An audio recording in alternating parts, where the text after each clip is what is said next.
కూడా ధన్యవాదాలు. ఏదైనా రానున్న రోజుల్లో ఈ కులాలను తిరిగి బీసీ జాబితాలో చేసి కేసీఆర్ గారి దీర్ఘకాలం నుంచి పనిచేస్తున్నారు.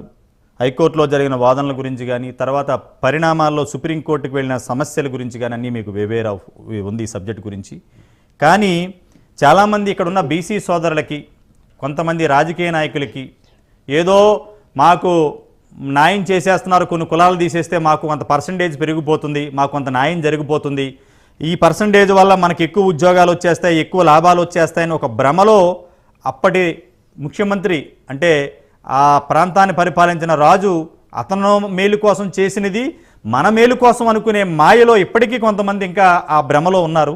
ఆ భ్రమ తొలగిపోవాలంటే ఆ రోజున 31/1/2014 ఈ యొక్క నోట్ ఫైలు ఈ మీటింగ్ జరిగింది. ఒక 2 విషయాలు చెప్పండి శ్రీనివాస్ గారు, ఏం జరిగింది ఆ రోజున? మళ్ళీ జనరల్గా ఒక GOMS నెంబర్ 3 విడుదల కాకముందు ఏపీ మెంబర్ సెక్రటరీ హోదాలో ఉన్న, అంటే బీసీ కమిషన్కి మెంబర్ సెక్రటరీ హోదాలో ఉన్న అతను, మనం ఆయన కాంపిటెంటా కాదా అనేది సెకండరీ, బట్ చట్టాన్ని ఫాలో అవుతూ అంటే చట్ట విరుద్ధంగా కాకుండా ఆయన ఒక ప్రిన్సిపల్ సెక్రటరీ ఆఫ్ తెలంగాణని కలిశారు. కలిసిన 24 member secretary BC member secretary AP BC member secretary గారు తెలంగాణ ప్రిన్సిపల్ సెక్రటరీని కలిశారు. ఏ సందర్భంలో కలిశారు? అయ్యా అంటే 1 జూన్ టైం కల్లా 138 బీసీ క్యాస్ట్లు 2 రాష్ట్రాలకు సంబంధించిన వాళ్ళు ఉన్నారు. అయితే విత్ ఇన్ 24 గంటల్లో తెలంగాణ 138 కులాలని 112గా తగ్గించవేడింది. అయితే ఆ తగ్గించడానికి అట్లీస్ట్ మనకి లెజిస్లేటివ్ అసెంబ్లీలో ఒక చర్చ జరిగి ఒక చట్టవిరుద్ధంగా చేశారు. అంటే అసెంబ్లీలో ఆ చర్చ జరగకుండా, అలాగే మన సెక్రటేరియట్కి సర్టెన్ బిజినెస్ ట్రాన్సాక్షన్స్ ఉంటాయి, ఆ బిజినెస్ ట్రాన్సాక్షన్స్ అంటే రూల్స్ ఉంటాయి, ఆ రూల్స్ కి వ్యతిరేకంగానే ఈ GOMS నెంబర్ 3 అనేది విడుదలైంది. అది మనకి ఎట్లా తెలుస్తుంది అంటే రైట్ టు ఇన్ఫర్మేషన్ యాక్ట్ ప్రకారం అప్పుడు జరిగిన మినిట్స్ ఆఫ్ మీటింగ్ అంతా కూడా మనం బయటికి తీసి దాన్ని ప్రతి పేపర్లో ఉన్న అంశాలను మనము విశ్లేషణ చేసినప్పుడు మనకి క్లియర్గా అవగతమైంది. ఓకే. సో దీంట్లో ముఖ్యంగా మనం చూడాల్సింది ఏంటంటే ఆయన ఎందుకు అంటే ప్రిన్సిపల్ సెక్రటరీ గారు ఎవరి బలవంతం మీద ఎందుకు 138 కులాన్ని 112 చేశారు, తగ్గించారు? ఎవరు బలవంతం మీద, ఎవరు అడిగితే చేశారు, చట్ట విరుద్ధంగా అంటే సెక్రటేరియట్ బిజినెస్ రూల్స్ విరుద్ధంగా ఎందుకు చేయాల్సి వచ్చింది? చిన్న ఇంటరప్షన్. ఈ విషయంలో కూడా బీసీ సోదరులు పబ్లిక్ అందరూ కూడా తెలుసుకోవాల్సింది ఏంటంటే ఆ రోజున ఎవరు కూడా రాష్ట్రం ఏర్పడిపోయింది, మా బీసీలను అక్కడికి తరివేయండి, ఇక్కడ ఉన్న బీసీలు ఇక్కడే ఉండాలి, ఇక్కడ ఉన్న కులాలు ఇక్కడే ఉండాలని ఏ సామాజిక వర్గం కూడా ఎక్కడ ఉద్యమాలు కానీ ఏమీ జరగలేదు. ప్రశాంతంగా ఒక గవర్నర్కి 2 సలహాదారులో పరిపాలన కొనసాగింది. చెప్పండి. అయితే ఇక్కడ ఏంటంటే ఆంధ్రప్రదేశ్ పూర్తిగా దాన్ని విభేదించింది. అంటే ఈ విధంగా చేయటం అంటే GOMS నెంబర్ 3 కానీ తర్వాత విడుదలైన 16 కానీ ఈ 138 కులాలను 112గా తగ్గిస్తూ విడుదల చేయటం అనేది ఇది చట్టవిరుద్ధం అని ఏపీ గవర్నమెంట్ అపోజ్ చేసింది. అపోజ్ చేసి ఆ లెటర్ ఆఫ్ కమ్యూనికేషన్ లో కూడా అంటే ఈ క్లియర్ గా దీంట్లో ఈ GOMS నెంబర్ 3లో వాళ్ళు అపోజ్ చేసింది, ఈ చట్ట విరుద్ధం అని ఖండించింది, అంత క్లియర్ గా ఉంది, పొందుపరిచారు. అయినప్పటికీ మీరు చూసినట్లయితే 1968లో అనంతనారాయణ కమిషన్ సమావేశమయ్యి 1970లో అప్పట్లో మనకి 1956లో ఏపీ ఫామ్ అయింది, మద్రాస్ నుంచి సపరేట్ అయ్యి. అప్పుడు 92 కులాలు ఉన్నాయి. ఆ 92 కులాలని ABCDగా కేటగరైజ్ చేశారు. అంటే అప్పుడున్న పాపులేషన్ ప్రకారము కేటగిరీ ఏలో 7%గా, కేటగిరీ బిలో 10%గా, సి క్రిస్టియన్స్ 1%గా, డిలో 7%గా. అయితే ఈ అనేది లేదు. ఇప్పుడు ఆ ఈని అంటే ఈ కేటగిరీలో కొంతమందిని అంటే దాన్ని సమకూర్చడానికి ఏ కమ్యూనిటీ అని మనకు అనవసరం. అంటే వీళ్ళని సమకూర్చడం కోసము మిగతా వాళ్ళకి అన్యాయం చేశారేమో అని ఒక ప్రశ్నార్థకమైంది.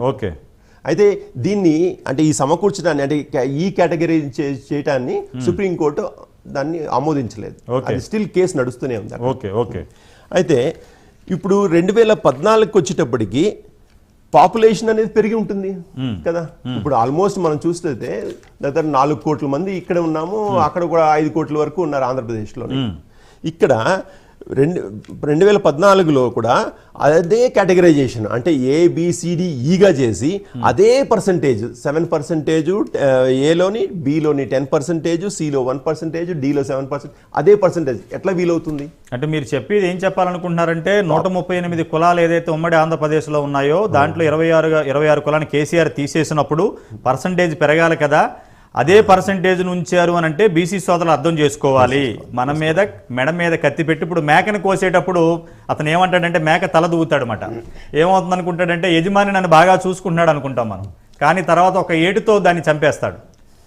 అది మనం తెలిసిన సత్యం. అది ఇక్కడ బీసీ కులాల మీద కూడా 54% ఉన్న బీసీలకి ఏ విధంగా కక్షపూర్తిగా చేశారనేది అడ్వకేట్ గారు చెప్పబోయేది ఏంటంటే, ఎప్పుడో 1956లో ఆంధ్రప్రదేశ్ మద్రాసు నుంచి వేరుపడినప్పుడు ఈ ఏబీసీ కేటగిరీలో బీసీ క్యాస్ట్ను ఒక 92 కులాలు పెట్టినప్పుడు ఏదైతే పర్సంటేజ్ పెట్టారో 1956 నుంచి సుదీర్ఘ ప్రయాణం 2014 వరకు మరి 26 కులాలు తీసేసినప్పుడు the percentage of belongs to A and BCD పెరగాలి కదా అని ఒక అడ్వకేట్కి ఎప్పుడు తెలివితేటలు ఎలా ఉంటాయంటే కేసులో లాభ నష్టాలు చూస్తారు కాబట్టి వారు దాన్ని గుర్తిస్తున్నారు. అంటే ఇప్పుడు కూడా అర్థం చేసుకోవాలి బీసీ సోదరుడు, 54% ఉన్న బీసీలు తెలంగాణలో 26 కులాలను తగ్గిస్తే, అలా తగ్గుతూ వస్తే రేపు రాబోయే రాజ్యంలో రాజ్యాధికారం మనదే ఉంటుంది, మనమే పరిపాలన చేయాలి ఈ భూభాగాన్ని, వేరే ఎవరో పరిపాలన చేయడానికి లేదు.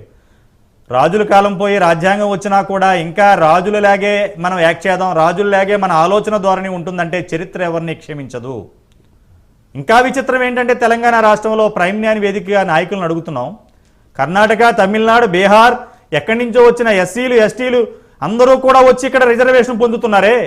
ఒక శతాబ్ది కాలంగా 7-8 శతాబ్దాలుగా ఇక్కడే పుట్టి చనిపోయిన వాళ్ళని ఒక అన్యాయంగా తీసుకెళ్లి, ఇందాక కోనా శ్రీశైలింగౌడ్ గారు ఒక మాట అన్నారు, ఓసీలు అనే మార్చారన్న. ఓసీలు మార్చలేదు సార్, మనం అనుకోవాలి. ఓసీలు మార్చమని జీవోలు ఇవ్వలేదు ఎక్కడోను. ఓసీలు ఇప్పుడు సపోజ్ ఓసీలకి ఇంకేం క్యాస్ట్ సర్టిఫికేట్ ఏముండదు.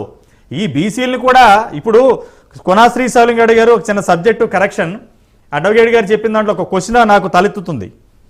ఒక కాలేజీకి వెళ్ళాలన్నా, లేకపోతే సపోజ్ ఒక గవర్నమెంట్ ఆఫీస్కి ఒక ఏదైనా దరఖాస్తు ఇవ్వాలన్నా కులం అనే కాలం ఉంటుంది ఎక్కడైనా. ఈ కులం అనే కాలం దగ్గర కోనా శ్రీశైలింగౌడ్ గారు వినపడుతుందా? ఈ కులం అనే కాలం దగ్గర 26 కులాల వాళ్ళు ఆ కులం దగ్గర ఏమి రాయాలంటారు మీరు? సత్యనారాయణ గారు చెప్పండి. సత్యనారాయణ గారు చెప్పండి. ఒకటి మీరు అడిగిన ప్రశ్న, రాష్ట్రం విడిపోయినాక కేసీఆర్, కేటీఆర్ చేసిన అన్యాయానికి విద్య, ఉద్యోగము, ఉద్యోగ రంగంలో కానీ విద్యారంగంలో కానీ ఎంతో నష్టపోయారు. దీనికి బాధ్యత మాజీ ముఖ్యమంత్రి, మాజీ మున్సిపల్ మంత్రి. మరి అక్కడ పోయినప్పుడు కులం అనే ఏదైతే రాయాలనో దాని క్వశ్చన్ మార్క్ కింద పెట్టిన బాధ్యత కేసీఆర్ది. ఎస్ కరెక్టే. రెండోది చెప్పండి సార్, రెండోది మరి ఆ ప్రభుత్వంలో వారికి న్యాయం జరుగుతుందని ఏదైతే ఆశపడ్డారో అది న్యాయం జరిగే తెలంగాణ రాష్ట్ర ప్రభుత్వంలో. మరి గతంలో ఏదైతే ఇప్పుడు ఏదైతే మన కాంగ్రెస్ ప్రభుత్వం వచ్చింది